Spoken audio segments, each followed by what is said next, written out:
اعوذ باللہ من الشیطان الرجیم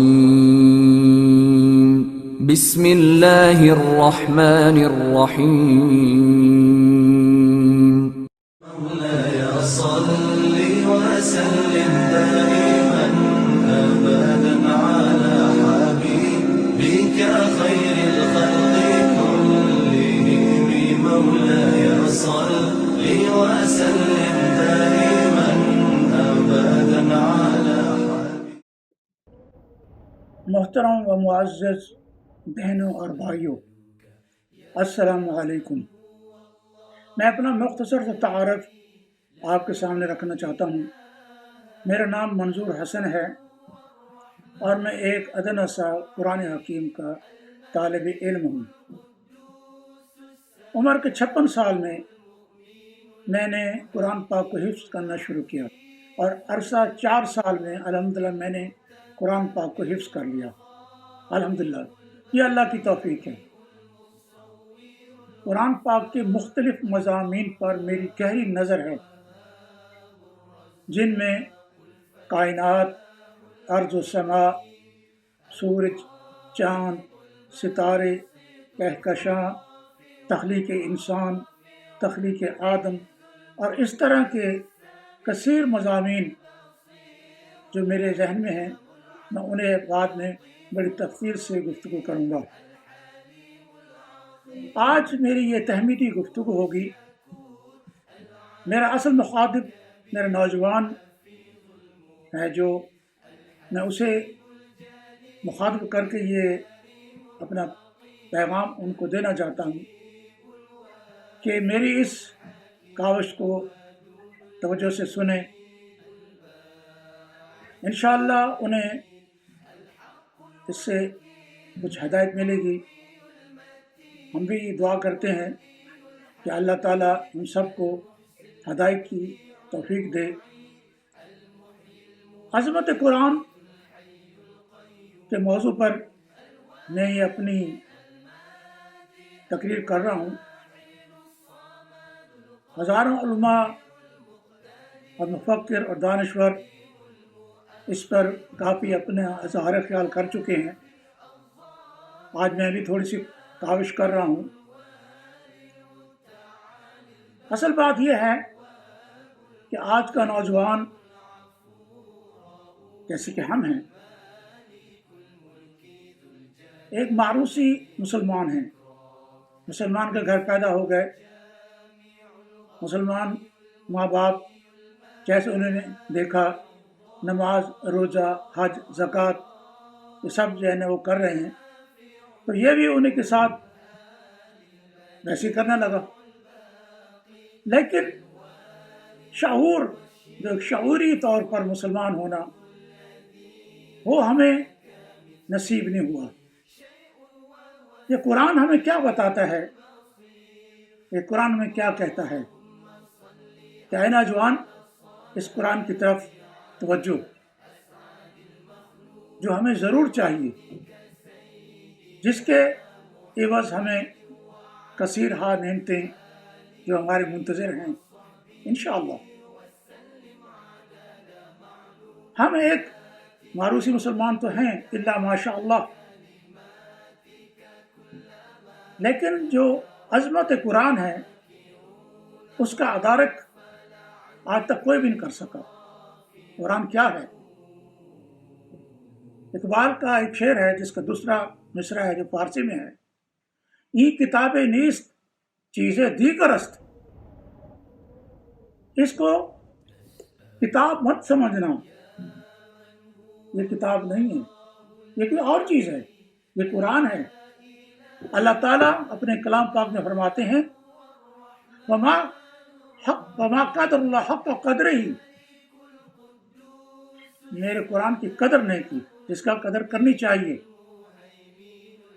تو ہزاروں علماء، مفکر، دانشور اس پر اپنی تحقیق کرتے رہے ہیں، اپنے اپنے وقت میں سمندر میں غوطے لگاتے رہے ہیں، اس میں ہیرے موتی حکمت و علم کے نکالتے رہے ہیں۔ تقریباً سب کا یہ ایک متفقہ یہ ایک چیز سامنے آئی ہے کہ قرآن پاک کو 3 بڑے بڑے مضامین میں تقسیم کیا گیا ہے۔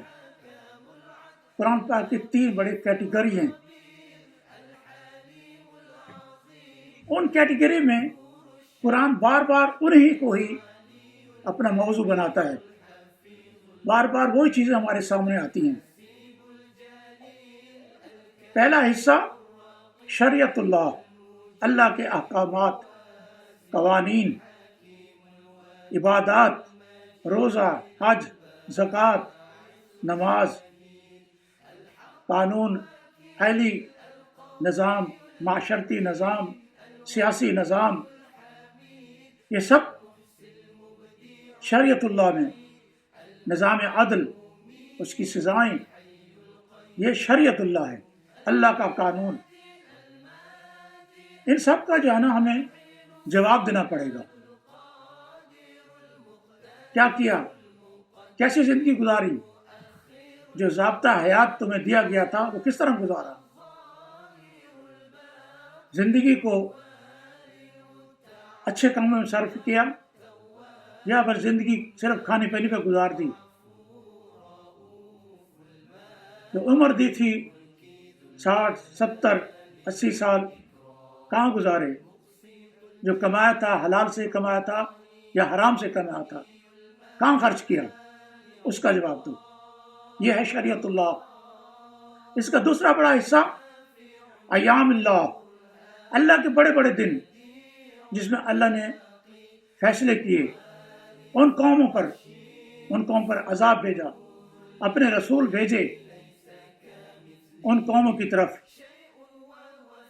کہ اللہ کی عبادت کرو، تمہارا اللہ کے سوا کوئی معبود نہیں، لیکن قوموں نے انکار کیا۔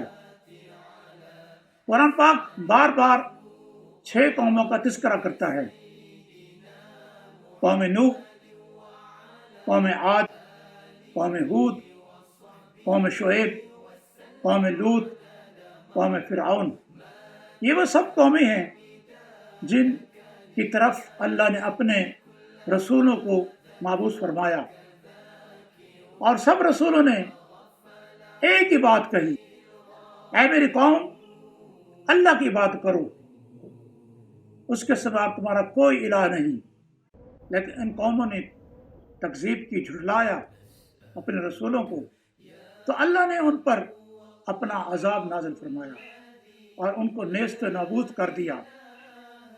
آج دنیا میں ان کے کھنڈرات تو آپ کو ملیں گے، لیکن وہاں رہنے والے نہیں ہیں۔ قرآن اس بارے میں کیا کہتا ہے؟ ذرا دنیا میں چل پھر کر دیکھو تو کیا انجام ہوا ان کا، جنہوں نے اپنے رسولوں کو جھٹلایا۔ تو وہ آج قصہ پارین بن چکے۔ وہ قومیں بڑی بڑی زورور تھی، پہاڑوں کو تراش کر محل بناتے تھے۔ قوم مصر، بنی اسرائیل میں بڑے بڑے اہرام، بڑے بڑے عمارتیں کہ ان کا نام ہمیشہ لیا جائے، لیکن آج وہ دنیا میں نہیں ہیں۔ اللہ تعالیٰ سورۃ الحاق میں فرماتے ہیں فَهَلْ تَرَىٰ لَهُم بَاقِيَةً، کیا ان میں سے کوئی باقی ہے؟ سب فنا ہو گئے۔ یہ آیتیں ہمیں اللہ اس طرف توجہ کر رہا ہے، یہ عبرت ہے، یہ سبق لینے کے لیے ہے کہ ان سے سبق سیکھو، عبرت سیکھو، ان کے انجام بد سے بچو، جہنم کا راستہ ہے۔ اپنا قبلہ درست کر لو، اپنے آپ کو ٹھیک کر لو، کیونکہ یہ قصے بار بار جو قرآن میں بتاتا ہے یہ عبرت حاصل کرنے کے لیے ہے۔ ایسے نہیں ہے کہ قرآن بار بار ہمیں ان کا ذکر بار بار فرماتا ہے، یہ اس لیے کہ وہ قومیں بہت بڑی زوراور اپنے آپ کو سمجھنے والے تھے کہ ہم سے بڑی کوئی قومیں ہیں ہی نہیں۔ آج ہم بھی ویسے ہی ہیں، ہم سمجھتے ہیں کہ ہم دنیا میں بہت زور آور ہیں، لیکن اللہ تعالیٰ نے ان کو نیست نابود کر دیا۔ قوم نوح غرق ہو گئی، قوم عاد چنگھاڑ کی اتنی شدید آئی کہ سب اونتے منہ پڑے رہ گئے۔ قوم لوط پر پتھروں کی بارش ہو گئی اور قوم فرعون کو سمندر میں ڈبو دیا گیا۔ آج اس فرعون کی لاش عبرت کے طور پر عجائبات کے گھر میں موجود ہے، اور اللہ تعالیٰ نے فرما دیا تھا کہ اے فرعون، ہم تیری لاش کو جو ہے نا وہ دنیا کے لیے عبرت بنا دیں گے۔ آج وہ لاش عبرت کے طور پر عجائبات میں موجود ہے۔ لوگ جا کے ان کو دیکھتے ہیں کہ یہ عبرت کا نشان ہے۔ اے نوجوان، سمجھ، اس طرف مت جا جس طرح ان قوموں نے اپنے آپ کو ہلاک کیا۔ یہ وہ قصے ہیں، یہ وہ کہانیاں ہیں جو اللہ ہمیں بتا رہا ہے۔ اور سورۃ یوسف میں اللہ تعالیٰ نے فرمایا لَقَدْ قَصَصْنَاهُمْ فِي عِبْرَةٍ لِأُولِي الْأَلْبَابِ، یہ قصے ہیں ان لوگوں کے لیے جو عبرت پکڑنے والے ہیں، سبق لینے والے ہیں۔ تو یہ اللہ تعالیٰ کے ایام اللہ، اور اس کا تیسرا بڑا حصہ اللہ کی نشانیاں۔ اللہ کی نشانیاں ہر سو ہماری طرف پھیلی ہوئی ہیں، لیکن ہماری توجہ نہیں ہے۔ ہم ان نشانیوں کو ہر روز دیکھتے ہیں لیکن صرف نظر کر کے گزر جاتے ہیں۔ وہ نشانیاں ہمیں بتاتی ہیں کہ اللہ ہے، کہ کائنات جو چل رہی ہے، صبح ہوتی ہے، شام ہوتی ہے، زندگی یوں ہی تمام ہوتی ہے، لیکن ہم توجہ نہیں کر رہے۔ یہ نشانیاں ہمیں بتا رہی ہیں کہ سورج مشرق سے نکل رہا ہے اور مغرب میں غروب ہو رہا ہے، اور انسان کے پاس وقت جو ہے نا وہ بہت کم ہے۔ والعصر، زمانے کی قسم کھا کر اللہ نے کہا ہے یہ وقت بڑے تیزی سے گزر رہا ہے۔ یہ وقت جو ہے نا بہت قیمتی ہے۔ یہ وقت ہمارے پاس سرمایہ ہے۔ وقت گزر گیا تو ختم، سب کچھ ختم۔ کہتے ہیں نا کہ time is money, time is worth.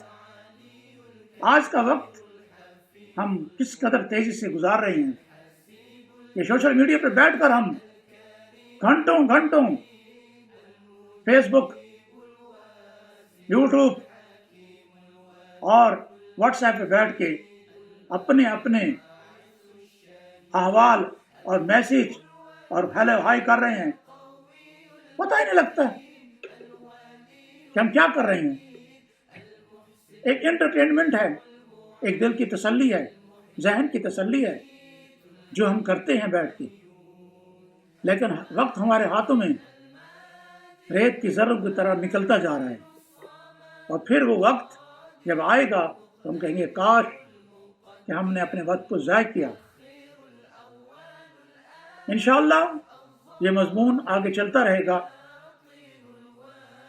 یہ جاری رہے گا۔